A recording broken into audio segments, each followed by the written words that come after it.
8 साल बाद सुधीर वर्मा अपनी पत्नी सुनीता और बेटी अनन्या के साथ अपने पुराने पुश्तैनी घर लौटे थे। शहर की भाग दौड़ और विदेश की जिंदगी ने जैसे उनसे उनका अतीत छीन लिया था।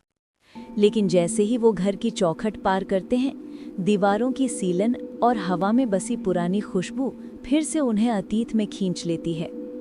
घर की साफ सफाई पहले से हो चुकी थी, लेकिन एक कमरा अब भी बंद था। दादाजी का कमरा, वही कमरा जहां से हमेशा धीमी हवा और अजीब सी ठंडक आती रहती थी। सुधीर ने उस कमरे को सालों से नहीं खोला था। शाम ढलते ही अनन्या अपने कमरे में चली गई।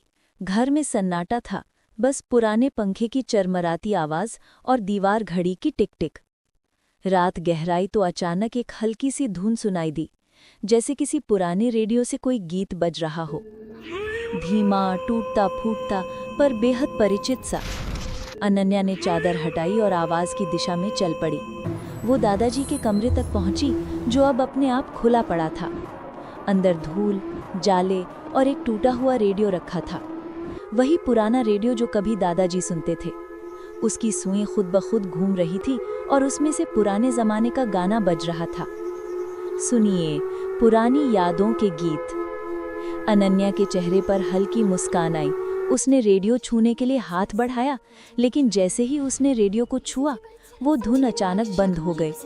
कमरे में सन्नाटा छा गया और हवा ठंडी पड़ गई। अगली सुबह जब सब उठे, अनन्या अपने कमरे में नहीं थी। दरवाज़ा खुला था और भीतर वही रेडियो बज रहा था, जबकि रात को वो टूटा पड़ा था। रेडियो के पास बैठी अनन्या की आंखें खोई हुई थीं, जैसे किसी और की आवाज़ उसके भीतर से बोल रही हो। उसके चेहरे पर अजीब सी शांति थी और बालों में हल्की हवा झूल रही थी, जबकि कमरे की खिड़कियां बंद थीं। कहते हैं, उस दिन के बाद से उस घर में कभी सन्नाटा नहीं हुआ।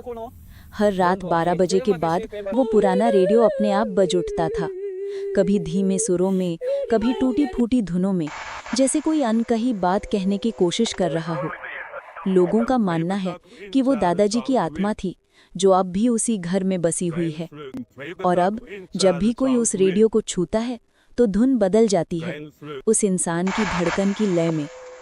सुनिए, पुरानी यादों के गीत।